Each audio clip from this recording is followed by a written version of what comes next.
할렐루야. 사랑하는 대강의 가족 여러분, 오늘 하루도 하나님의 말씀과 동행하는 삶이 되길 소망합니다. 오늘 함께 나눌 하나님의 말씀은 고린도전서 14장 1절에서 5절 말씀입니다. 사랑을 추구하며 신령한 것들을 사모하되 특별히 예언을 하려고 하라. 방언을 말하는 자는 사람에게 하지 아니하고 하나님께 하나니 이는 알아듣는 자가 없고 영으로 비밀을 말함이라. 그러나 예언하는 자는 사람에게 말하며 덕을 세우며 권면하며 위로하는 것이요, 방언을 말하는 자는 자기의 덕을 세우고 예언하는 자는 교회의 덕을 세우나니 나는 너희가 다 방언 말하기를 원하나 특별히 예언하기를 원하노라. 만일 방언을 말하는 자가 통역하여 교회의 덕을 세우지 아니하면 예언하는 자만 못하니라. 아멘. 이 사랑을 향신료에 비교한다면 여러분은 사랑을 무엇에 비교하시겠습니까? 이 사랑은 마치 달콤한 설탕 같다는 생각을 합니다. 아무리 쓴 커피도 설탕이 들어가면 달콤해져서 마시기 좋고, 아무리 신 포도일지라고 할지라도 설탕이 들어가면 달콤한 포도잼이 되어버립니다. 아무리 쓰고 씌어 먹기 힘들어도 설탕이 들어가기만 하면 달콤해져서 먹기가 참 좋아집니다. 이 사랑이 그렇습니다.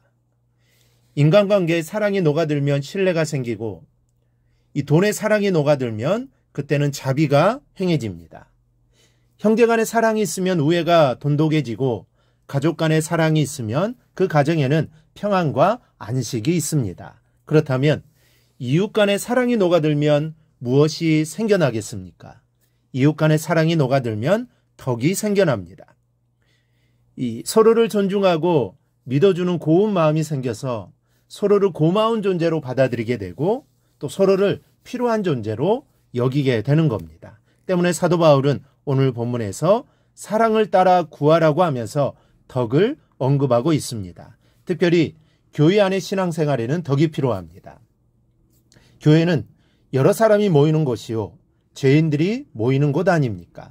허물 많고 죄 많은 사람들이 모여서 신앙생활을 합니다. 그러기에 세상보다 더 문제가 많을 소지를 안고 있는 곳이 교회라고 할 수가 있습니다. 그렇기 때문에 교회 안에는 반드시 덕이 있어야 합니다. 성도의 말과 행동이 덕스러워야 합니다. 덕을 세우는 말과 행동이 없으면 그 자리에는 분란과 미움과 다툼밖에는 있을 것이 없기 때문입니다. 오늘 바울이 방언과 예언을 예로 들어 방언보다는 예언하기를 힘쓰라고 말씀하고 있는 것이 바로 이런 염려를 알기에 하는 말씀입니다. 이 고린도 교인들의 방언에 대한 자부심은 대단했습니다. 자부심이 지나쳐 교만이 될 정도입니다. 방언받았다고 방언받지 못한 사람들과 자신을 구분짓고, 또 방언받지 못한 사람들을 멸시하기가 일쑤였습니다. 그러니 고린도 교회에 무슨 화합과 이 따뜻함이 있겠습니까? 서로 헐뜯고 흉복이 일쑤요, 이런 상태였기 때문에 별것 아닌 조그만 문제만 생겨도 얼씨구나 하고 서로 당을 짓고 패거리를 나누어 다투었습니다. 교회가 잠시도 바람 잘 날이 없었습니다. 바울이 방언보다는 예언을 하라고 한 것은 바로 이러한 고린도 교회의 문제를 해결하기 위해서입니다. 알아듣지도 못하는 방언으로 기도하면서 기고만장하기보다는 알아들을 수 있는 예언으로 덕을 세우라는 것이죠. 여러분, 예언이 무엇입니까? 우리가 고린도전서를 살피면서 여러 차례 이 예언이 무엇인가를 말씀드린 바가 있습니다. 다시 한번 말씀드립니다. 예언이란 앞날에 일어날 일을 맞추는 것이 아닙니다. 예언이란 장차 되어질 하나님의 계획과 뜻을 선포하는 것입니다. 그런데 그 하나님의 계획과 뜻이 어디에 있습니까? 계시된 말씀에 있습니다. 즉, 말씀을 해석하고 선포해서 성도를 교훈하는 설교가 예언입니다. 그래서 예언이란 곧 설교라고 말씀드린 바가 있습니다. 하나님은 사랑이십니다. 그래서 하나님의 말씀 또한 사랑입니다. 그러므로 말씀을 풀어 증거하는 설교 또한 사랑입니다. 이 설교하는 설교자가 하나님을 사랑하고 또 성도를 사랑하는 마음으로 말씀을 증거할 때 듣는 성도들이 감동을 받게 되는 것이죠. 그리고 그렇게 되면 감동받은 성도들이 말씀을 따라 살게 되고, 또 그렇게 되면 그런 성도가 사는 지역과 공동체에 덕이 나타나게 됩니다. 물론 방언에도 덕이 없는 것은 아닙니다.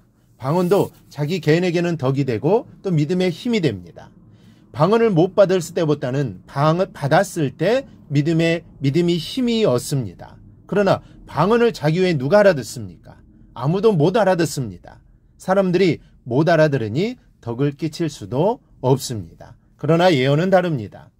하나님 말씀을 잘 풀어 증거하면 많은 사람들이 감동을 받고 영향을 받습니다. 사람들이 변화되고 미움의 사람이 사랑의 사람으로, 강팍한 심령이 덕스럽고 은혜스러운 심령으로 변하게 됩니다. 그래서 특별히 예언하기를 원하노라고 바울은 고린도 교인들을 향하여 소망하고 있는 것입니다. 여러분, 신앙생활을 하든 사회생활을 하든 무엇이든지 사랑을 따라 구하십시오. 그래야 덕을 세우십시오. 예언보다 방언이 더 덕을 세우는 것이라면 바울은 예언보다 방언을 더 구하라고 했을 것입니다. 방언보다는 예언을 구하라고 했다고 해서 예언이 방언보다 높은 은사라는 것이 아닙니다. 사랑을 강조하고 사랑의 열매인 덕을 세우기 위해 이렇게 말씀하고 있는 것입니다. 매사에 사랑으로 임하라는 하나님의 뜻을 바울이 대언하는 것입니다. 이 하나님의 뜻을 깨닫고 매사에 사랑으로 행하며 살아가기를 바랍니다. 사랑할 수 없는 사람에게도 하나님의 사랑을 전하며 살아가기를 바랍니다. 우리가 그렇게 살아갈 때 세상 사람들은 하나님의 사랑임을 알게 될 것이고 그런 삶을 살아가는 나를 통해 덕이 드러나게 될 겁니다. 우리는 무엇을 하든지 덕을 세워야 합니다. 덕을 드러내야 합니다. 이러한 삶을 하나님이 원하시는 삶입니다. 이 사실을 절대로 잊지 말고 늘 덕을 세우며 살아가는 우리 성도들이 되기를 주님의 이름으로 축원합니다. 오늘 묵상한 말씀을 굳게 잡고 삶으로 실천하며 살아내는 대강의 모든 성도들이 되기를 축복합니다.